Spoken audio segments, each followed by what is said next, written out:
झमाझम बारिश, हाथ में छाता, लंबी लाइन और अपनी बारी का इंतजार करते लोग। न बीमार होने का डर और न ही कोरोना का भय। अब आप सोच रहे होंगे कि आखिर इतनी बारिश में ये इंतजार किस बात का हो रहा है। लॉकडाउन के समय इतने लोग एक साथ आखिर जमा कैसे हो गए? चलिए अब एक और तस्वीर दिखाते हैं। देखिए, एक दुकान के बाहर यूं लोगों का हुजूम, ये लंबी लाइन और सोशल डिस्टेंसिंग की खुलेआम धज्जियां। ये सारी तस्वीरें हैं शराब की दुकान के बाहर की, और इन तस्वीरों को देखकर लग रहा है जैसे देश में कुछ हुआ ही नहीं है। हैरानी की बात तो ये रही कि इन दुकानों में सुरक्षा को भी नजरअंदाज किया गया। अब जब इन तस्वीरों के बारे में पत्रकारों ने सीएम रावत से सवाल किया तो सीएम ने पत्रकारों के सवाल को ही नजरअंदाज कर दिया।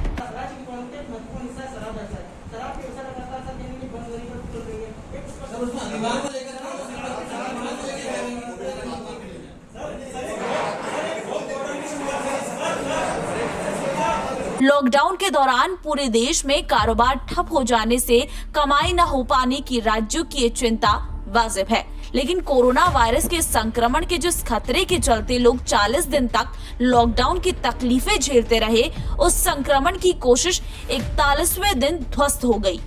लॉकडाउन से राहत देने के लिए उठाए गए तमाम कदमों के साथ उत्तराखंड सरकार ने शराब की दुकानों को भी खोलने की इजाजत दे दी, लेकिन ये नहीं सोचा और ना ही योजना बनाई कि जब शराब की दुकानों के आगे इसके खरीदारों की भीड़ जुटेगी तो 40 दिनों की घरों के अंदर की गई तपस्या का क्या होगा।